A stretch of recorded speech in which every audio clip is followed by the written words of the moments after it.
uyu ni umwanya tubagezaho ikiganiro ubutumwa bwa marayika batatu. Marayika wa mbere arangurura n'ijwi rirenga ati, nimwubahe Imana muyihimbaze kuko igihe cyo gucira abantu urubanza gisohoye. Muramye yaremye ijuru n'isi n'inyanja n'amasoko. Marayika wa kabiri nawe akurikiraho ati, iraguye iraguye Babuloni, wa mudugudu ukomeye wateretse amahanga yose inzoga, arizo ruba ry'ubusambanyi bwawo.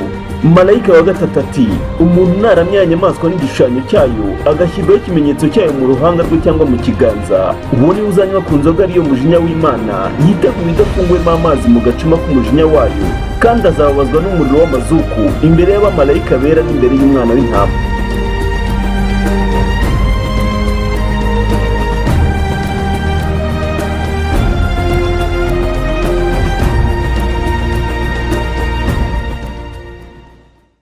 Reka ngusuhuze shuti mukundwa, tugiye kwigana icyigisho kivuga ngo abantu batatu bayobye. Abantu batatu bagenje bate? Bayobye. Turagisanga muri Luka 15 umurongo waho wa mbere, turasoma aho ndi buze gusoreza, haraza kuba ari aho ngaho, ariko n'ubundi ndagerageza uze kumva impamvu y'aya magambo avuga ngo abantu batatu bayobya. Intama yazimiye n'igiceri cy'ifeza cyabuze. Niyo magambo tugiye kubanza gusoma. Wabisanga kandi muri Matayo 18 umurongo wa 12 kugeza 14.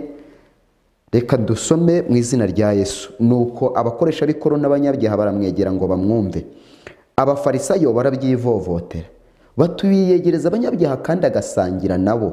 Abacira uyu mugani ati, ninde muri mwe waba ufite intama 100 akazimiza imwe muri zo ntasiga izindi 99 mu gasozi, akajya gushaka iyazimiye kugeza aho ari buyibonere?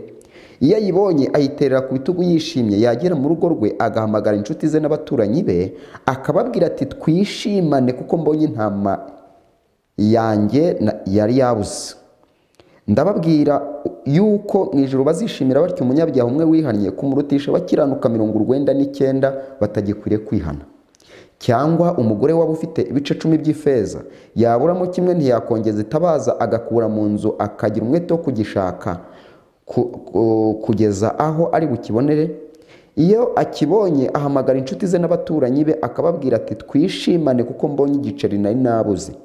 Ndababwira yuko ariko habaho umunezero mwinshi imbere y'abamarayika b'Imana bishimira umunyabyaha umwe ugenda ute? Wihannye.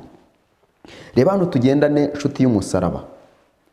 Bibiliya iyo isobanura abantu, kugira ngo uze kubyumva neza, ni izangero nahoze ntanga.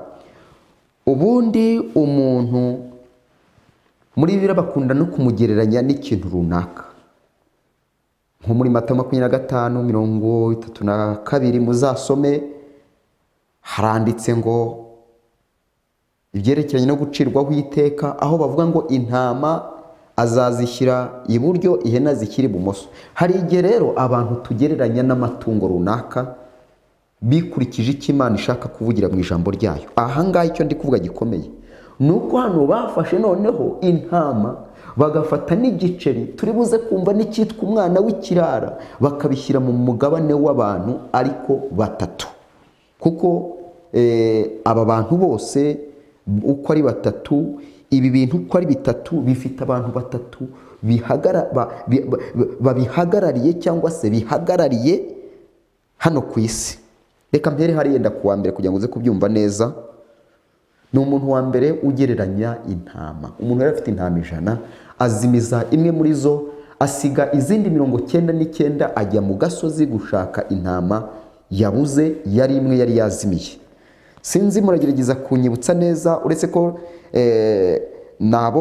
nabigeze kwiga, urugero nk'abadivantiste, hari ibyigisho twigeze kwiga, hari harimo agatekerezo gakomeye ariko karamfashije nanjye numva nagafashisha abandi. Batanze urugero rw'umuntu wari utwaye ikamyo, abona umurongo w'intozi, bibaza ukuntu izo ntozi ari buze kuzicamo kandi atashaka kuzigonga. Biramushobera, aribaza ati, ni iki nakora kugira ngo izi ntozi zive mu nzira? Icyo yagombaga gukora ni ukuzivugiriza amahoni, ariko ntabwo byari gukunda kuko intozi zitumva.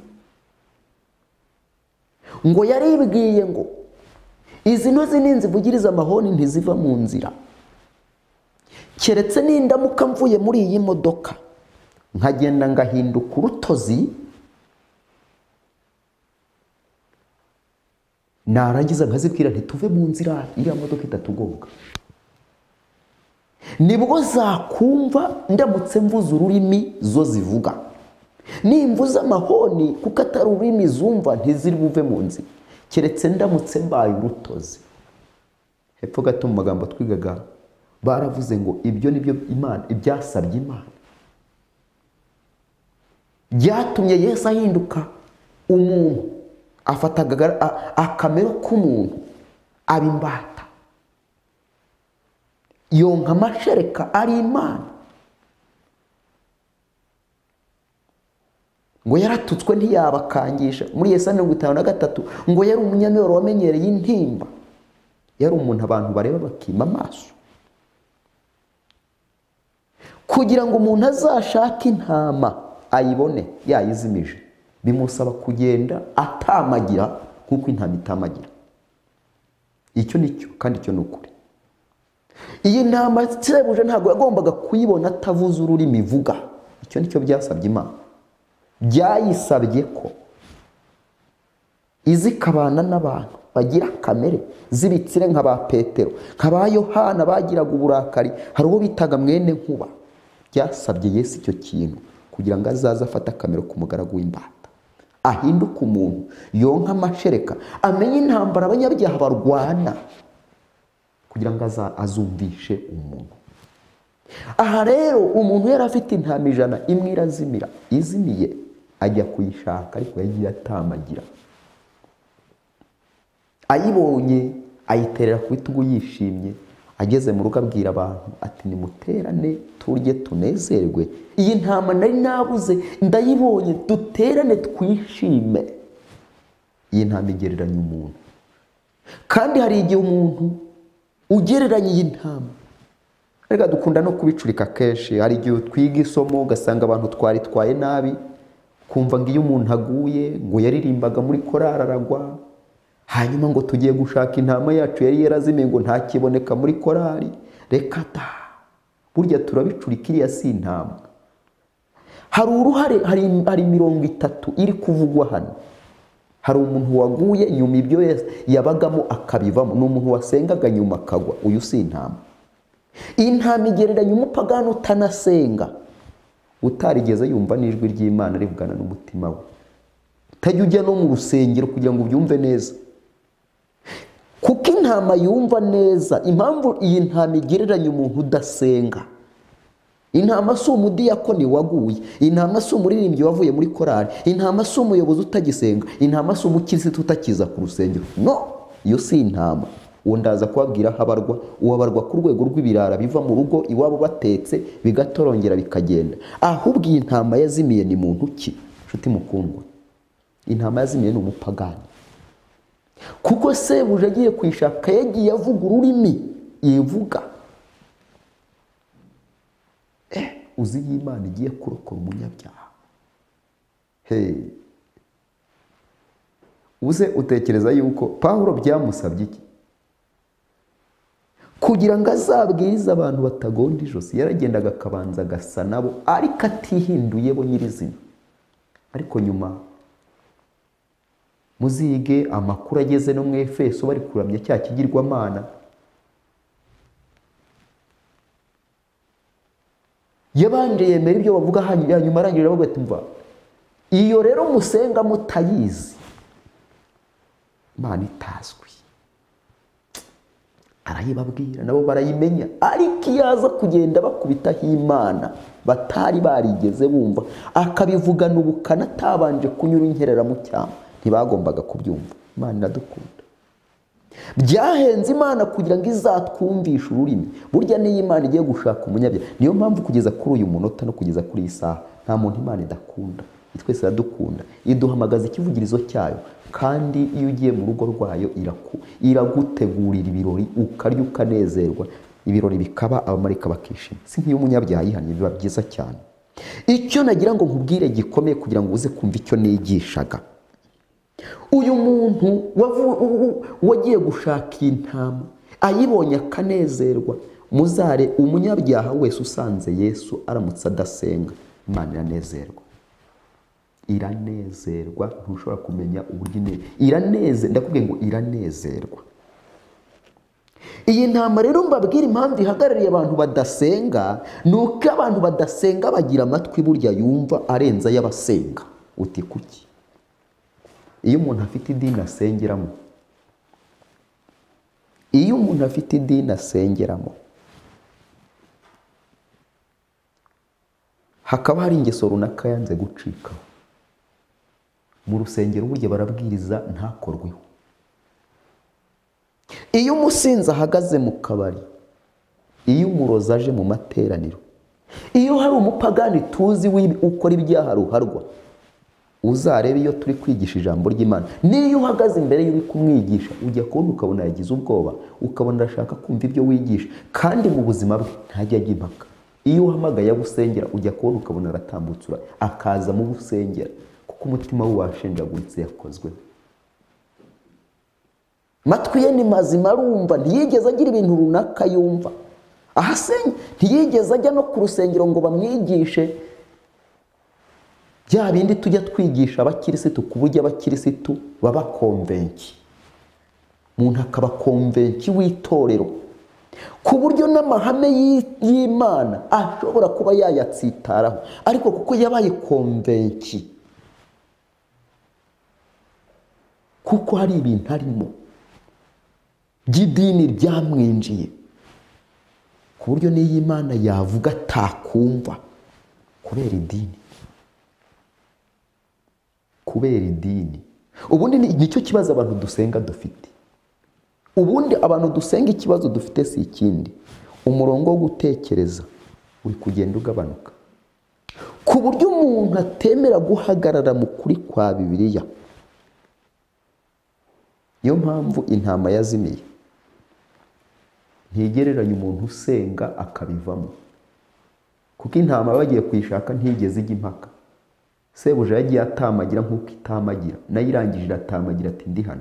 Kera iyo twajyaga tujya gushaka ihene twazibuze, twagendaga duhebeba nkazo, cyangwa inkoko muzarebe nayo ukagenda ukokoza kwa kundi ivuga. N'intama kwari uko, n'inka twagendaga twabira tuzigana uko zivuga, kugira ngo zitwumve nizivuga duhite tumenye aho ziri. Nicyo byasabye Imana. Ariko ikimenyetso kikwereka umuntu uri ku rwego rw'intama uburyo atari umuntu wasengaga nyuma ngagwe. Bene uriya muntu waguye yasengaga impamvu atari intama, niyo ugiye kumubwiriza ahita akubwira ati simwe mwasohoye mu rusengero, si mwebwe. Nta mutima mwiza agira wo kwakira abamugana, aba afite impamvu zamusohoye mu rusengero. Hari n'iyo ujya kumubwiriza akagira ngo uje kumwenderanya akanaguhunga.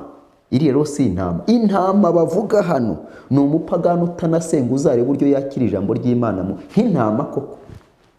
Oya, umuntu utarigeze acengera muri Bibiliya ngo yige ibitabo byinshi, agira amadini runaka ahinduranya asengeramo, iyo umubwiye ijambo ry'Imana atinya Imana mu buzima bwe, azi ko Imana ikomeye, urwego yize maze yuko yamuremye, ariko ntajya ajya impaka z'ibintu atazi kuko atigeze yigishwa.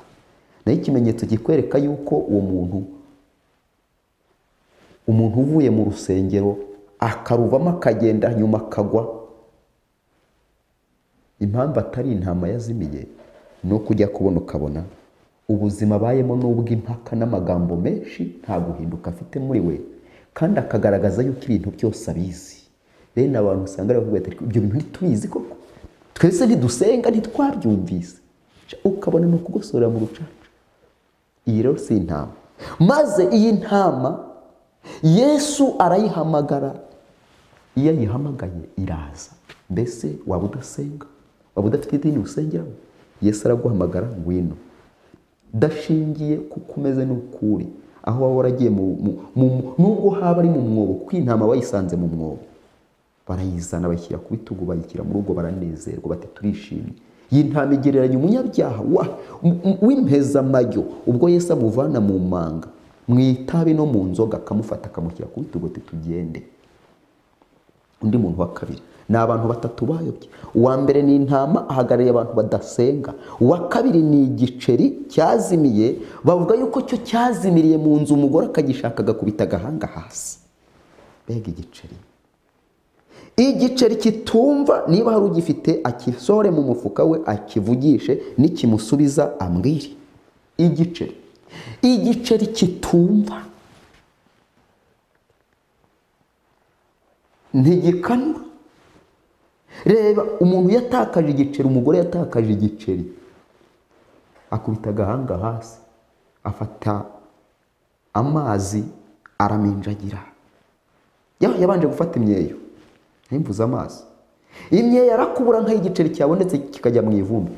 Igiceri gihagararira noneho abanyamatorero, abanyamadini, abantu baba mu nsengero basenga. Ni abantu batatu bayobye, niko turi kwiga. Kuko igiceri impamvu gihagararira abantu basenga, cyo kiba mu nzu, kandi inzu ni insengero. Uburyo ushobora kubwiriza afite uburwayi bwamwishe bw'ubunyacyaha, umutima we ntukorwe, ukamubwiriza ari umutekamutwe, umunyamanyanga ruharwa, ntakorwe ku mutima. Hari amagambo nahoze nsoma mu gitabo cyitwa Intambara Ikomeye, reka nyasome ahari yenda nkomeze icyo narindi kuvuga. Kuri paje 374 kuri paragrafe yo hepfo haranditse ngo nubwo Imana yatanze ibihamya bikomeye byo kwizerwa, ntabwo izigera ikuraho inzitwazo zo kutizera. Abashaka impambo zo kumanikaho kutizera kwabo bazazibona, kandi abanga kwemera no kumvira ijambo ry'Imana bategereje ko inzitizi zose zikurwa mu nzira, kandi nta gihe cyo gushidikanya kizaba kikiriho, ntabwo bazigera baza mu mucyo. Kutiringira Imana n'imbuto yera ku mutima utarabyarwa ubwa kabiri, ariko kwizera n'imbuto ya Mwuka Muziranenge izakurira gusa aho Mwuka yahawe umwanya. Haleluya. Ngo kutiringira Imana n'imbuto yera ku mutima utarabyarwa ubwa kabiri, ngo ariko kwizera n'imbuto ya Mwuka Muziranenge izakurira gusa aho Mwuka yahawe umwanya. Aho Mwuka hawe umwanya niho imbuto y'Umwuka w'Imana ikorera. Ariko bahejuru batubwiye ngo nubwo Imana itanga ibihamya bikomeye byo kwizerwa, ntabwo izigera ikuraho inzitwazo zo kutizera. Ngo abantu bashaka impambo zo kumanika kutizera kwabo bazazibona. Hari igihe abantu bipfayonza bakifatamo icunda na minaga, ntibakurikirana umurongo w'ibyanditswe byera ngo Imana ibahindure, ukabona ari imanzagiza. Ukabona ari imanzagiza. Hari indirimbo korali y'Abagande iherutse kuririmba iranezeza cyane, ngo wihinduwe nk'umuntu utagira amaso areba, ngibyo kwibuzabuza wirebesha hirya, uri nk'umuntu utafite icyo yitayeho, nushaka ubibemo.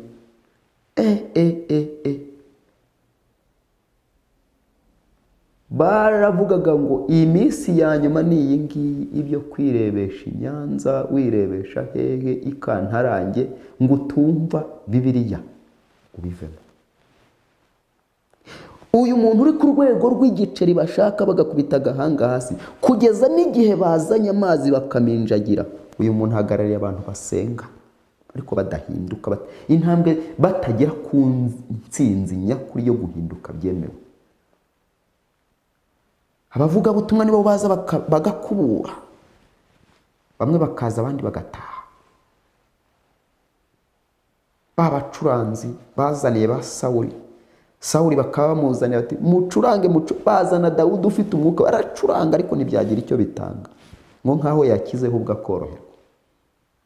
Ni igihe ababwiriza bakubura, bakazana imyeyo bagakubura, bakigisha ijambo ry'Imana, aho kugira ngo imitima imeneke, ahubwo ikarushaho kwinangira. Birakomeye. Ariko Yesu ni umurengezi. Aba bose Yesu arabahamagara. Niba muri izi ntama, ari intama, ari igiceri n'umwana w'ikirara, byose byarabonetse. Niyo makuru meza ari muri iki cyigisho. Burya byose biraboneka. Umva, kugira ngo umunyabyaha wapfiriye mu rusengero azazuke, birasaba imbaraga z'Imana zimeze nk'ibitonyanga by'imvura, kuko umugore yagezaho bimugeraha, aravuga ati nta bundi buryo, iki giceri nabuze nta bundi buryo nakibona, reka ntera amazi, ibitonyanga nibifata wa mukungugu ndaza kubona aho igiceri kiri. Bitonyanga araminjagira amazi, kikubita ku ivumbi, ivumbi ryigiraho igiceri, arakibona aranezerwa, aravuga ati ndakubonye ngwino, arishima. Igiceri kiboneka ari uko ibitonyanga bya mwuka w'Imana bimanukiye umunyabyaha. Umwuka w'ukuri naza azatsinda ab'isi, abemeza iby'icyaha n'iby'amateka n'ibyo gukiranuka kwa Yesu.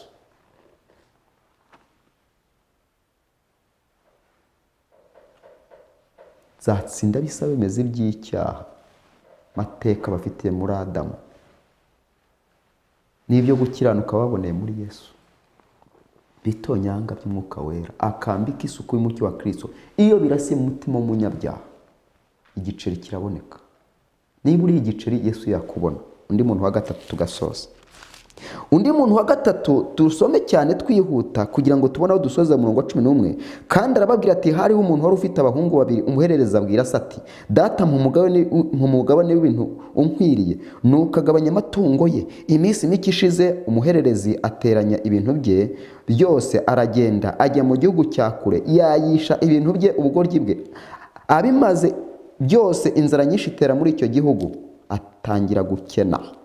Aragenda ahakwa ku umuntu wo muri icyo gihugu, amwohereza mu gikingi cye kuragira ingurube. Yifuzaga guhazwa n'iby'izo ngurube zaryaga, ariko ntihagire ubimuha.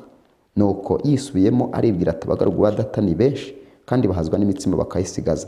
Naho genza nsinze hano, reka mpaguruke njye kwa data mubwire nti data, nacumiye ku iyo mu ijuru no mu maso yawe, ntibinkwiriye kwitwa umwana wawe, mpaka mbe nk'umwe mu bagaragu bawe.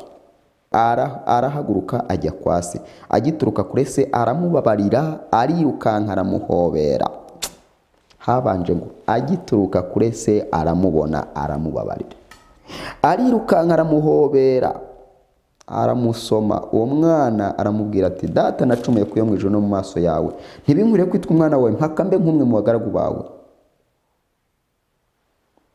Ariko se abwira abagaragu bati mwihute muzane vuba umwenda uruta iyindi, mumwambike n'impeta ku rutoki n'inkweto mu birenge, muzane n'ikimasa kibyibushye mu kibage, turye twishime, kuko uyu mwana wanjye yari yarapfuye none akaba azutse, yari yarazimiye none dore arabonetse. Nuko batangira kwishima. Haleluya. Batangira kwishima. Uyu mwana w'ikirara ni umuntu wa gatatu mu bantu batatu bayobye. Umuntu wa mbere ni intama yazimiye, uwa kabiri ni igiceri, uwa gatatu ni umwana w'ikirara. We ava mu rugo batetse agatorongera akagenda, iyo agarutse babaga ikimasa.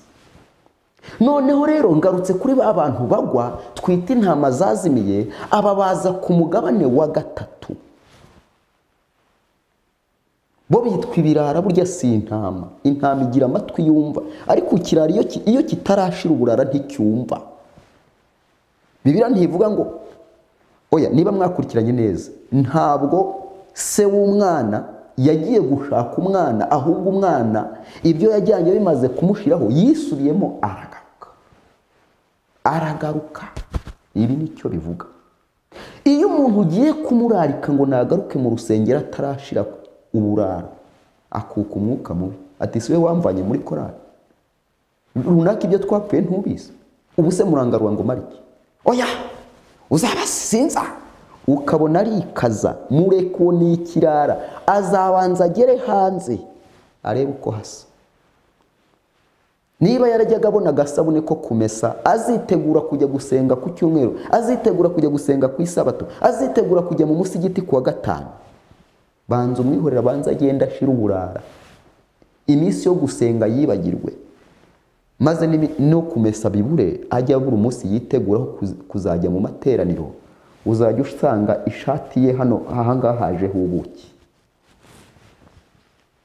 Niba yari umuntu keretse atangiye kujya asangira n'ingurube, yajya no kuvumba mu kabari, ingurube zikamubwira ziti ariko ko tuzi wasengaga bimeze bite?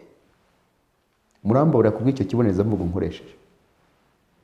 Kugeza naho abapagani ruharwa babwira uwo muntu batari ko waviriye mu rusengero iki ko tubona natwe dushaka kuva muri ibi. Kugeza naho ingurube zimwimye n'ibyo zishigaje. Keretse abonye atakibona umunyu, nibwo yisubiramo akavuga ati ariko ndi mu rusengero ko nari mfite umutima utuje, nabona ibyo 2,000 tukabirya n'umugore tukanezerwa, none ko nsigaye nyokereza mu nzoga, ubu buzima mbayemo nzabushobora. kandi kera ndi mu rusengero najyaga asengana umutima utuje, yarangiza akavuga ati reka mpaguruke njye kwa data. Iyo agezeyo babaga ikimasa ngo aho ngayo nguko. Iyo umuntu yaguye burya ni ukubera ko Yesu yaduhaye inshingano zo gukurikirana aba bantu, ariko nubwo tutabakurikirana igihe kizagera bisubiremo, kuko haranditse ngo nuko yisubiyemo. Mbese urashaka kwisubiramo? Niba ushaka kwisubiramo garukana Yesu ugushaka. Niba wisubiyemo ni Yesu ugushaka, araguhamagara. Mwaturira ibyaha byawe umubwire utumva mwami narahemutse, umubwire utumva mwami narateshutse, naretse amategeko n'amateka yawe, nikubise ku birenge byawe, nabaye umusinzi ruharwa, nakoze ibyaha by'ibyitumano byo kugomera umucyo w'ijambo ryawe, natutse Imana ntuka n'umwuka wera aragenda sinkimufite, nihamagariye Satani araza mbamo, narakaje Imana irandeka kugeza uburyo ntakibasha kwihana, ndihannye mwami mbabarira. Yesu arakubabarira. Niba uri umuntu wankurikiye ukaba nkurikiye ku murongo mwiza, ubu ni ubutumwa bwo kwihana no kubabarirwa ibyaha. Muri Luka igice cya 24:47 haranditse ngo kuko kwihana no kubabarirwa ibyaha bikwiye kubwirwa amahanga yose bahereye muri Yerusalemu mu nsengero. Ubu ni ubutumwa bureba umunyabyaha wese, butarobanura idini runaka ngo sengeri runaka. Uramutse wihungije kubwumva, ukirinda iyi mikoro ngo itagusakuriza, ukirinda iyi televiziyo ngo utayireba, ibintu byazagukoraho. Ibi ni Imana iba yabidutumye kugira ngo tubikubwire. None mbese uri intama? Mbese uri ikirara? Mbese uri igiceri cyapfiriye mu rusengero, cyazimiriye mu nzu? Amakuru y'impamo kandi meza nuko ari intama, ari igiceri n'umwana w'ikirara byose byarabonetse, barishima. Urwego warapfuyeho rwose, urwego warazimiye rwose. Nushaka uri umwana w'ikirara, ugezaho gusangira n'ingurube, ujya kuvumba ubugoro, ujya kuvumba itabi, ujya kuraguza abapfumu bakagucyurira bati hano haza abantu barambiwe Imana batakiyibuka. Niba uri muri ubwo buzima, ngwino baraguhamagara. Yesu arambuye ibiganza arakwakira. Imana ikubabarire kandi natwe tubabarire, itumurikishirize mu maso hayo. Singuciraho iteka nkuko na Yesu nawe atari guciriyeho. Imbabazi z'Imana ziracyari imbere yacu, dukwiye kwakira umwuka wera kuko birashoboka. Imana igumugisha mu izina rya Yesu. Dore arazana n'ibicu kandi amaso yose azamubona. Bavandimwe dufatanije kwitegura Yesu Kristo ugiye kugaruka, amahoro Yesu atanga agure muri mwe. Nyuma yo kubagezaho uruhererekane rw'ibyigisho byiswe igitero gikaze biboneka ku madividi, tunejejwe no kongera kubamurikira urundi ruhererekane rw'ibyigisho bivuga ku muburo wa nyuma ku matorero ya Giprotestanti. Muri uruhererekane rw'ibyigisho bigizwe n'amadividi 8 murabasha gutahura umugambi w'umwanzi ku matorero ya Giprotestanti, cyane cyane kuri gahunda yiswe yubile y'imyaka 500 Martin Luther yitandukanije. Niyo mpamvu kandi twabashyiriye ahagaragara igitabo gikubiyemo ukuri gukwiranye n'igihe tugezemo, twebwe abayeho mu gihe cya nyuma giheruka amateka y'isi. Icyo gitabo cyiswe ukuri kuvugwe, cyanditswe na Professor Walter Veith, ahavuga ku kuri kubirimo kubera mu isi ndetse n'ubyihishe inyuma. Kandi abifuza igitabo cy'intambara ikomeye mu majwi nacyo cyabonetse, aho mushobora kucyumva mu buryo bw'amajwi, waba uri mu rugendo mu modoka yawe, muri smartphone cyangwa mu maradiyo yanyu, ndetse n'ubundi buryo bwabanogera. Guhera igihe intambara ikomeye yatangiriye mu ijuru, umugambi wa Satani wari wo gukuraho amategeko y'Imana. Ibyo byagombaga gusohora ari uko atangiye kugomera umuremyi we, kandi nubwo yaciwe mu ijuru ariko no mu isi yakomeje iyo ntambara. Ayobya abantu abatera kwica amategeko y'Imana, uwo kandi niwo mugambi we yarashishikariye. Naho ibi bisohozwa rwose no kwica amategeko y'Imana yose cyangwa gukuraho kimwe gusa mu byategetswe, ingaruka zizahwana. Nawe niba wifuza gutera inkunga uyu murimo wo kwamamaza ubutumwa bw'abamarayika batatu, igihe ni iki? Ndetse nawe ukeneye kubona ibi byigisho ku madividi ndetse n'igitabo ukuri kuvugwe, mwaduhamagara kuri nimero za telefone zikurikira: 078 70 111 89. Bavandimwe, igihe cyo gutanga ubutumwa bw'abamarayika batatu ni iki? Kuko ejo bizaba bitagishoboka. Kandi ni ingenzi kumenya ukuri, kuko umwanzi arimo gukoresha ubuyobe bukomeye kugira ngo yigarurire imitima ya benshi. Imana iravuga iti: ubwoko bwanjye burimbutse buzize kutamenya. Hoseya igice cya 4:6. abifuza bino byigisho ku madividi muri mu turere dutandukanye mwabibona kuri nimero zikurikira. mu mujyi wa Kigali abari i Nyamirambo mwabibona kuri 0788 83 67 27. abari muri Kigali City Market mwahamagara kuri 0783 10 52 09. abari kuri Atene mwahamagara kuri 0788 82 72 68 8. naho mu Muhima wa Kigali ho mwahamagara kuri 0785 80 27 73 cyangwa se 0788 87 98 82 6. naho mu karere ka Kicukiro mwahamagara kuri 0788 85 15 82 5. mu gace ka Pade mwahamagara kuri 0788 69 97 94. Gikondo mwahamagara kuri 0788 75 15 75. mu gace ka Remera mwahamagara kuri 0788 68 45 17. mu gace ka Cyuga mwahamagara kuri 0788 74 72 40. abo mu karere ka Muhanga ni 0788 56 59 63. naho abaherereye Gitwe ndetse na Buhanda mwahamagara kuri 0788 85 08 72 9. naho abari mu karere ka Nyagatare mu gace ka Rwimiyaga mwahamagara kuri 0788 89 93 55 7. mu karere ka Musanze mwahamagara kuri 0788 29 45 01. mu karere ka Burera mwahamagara kuri 0786 59 99 58. naho mu karere ka Rubavu mwahamagara kuri 0783 35 17 94. mu karere ka Rubavu ariko hafi y'umupaka ahitwa Kabari bahamagara kuri 0783 43 99 98.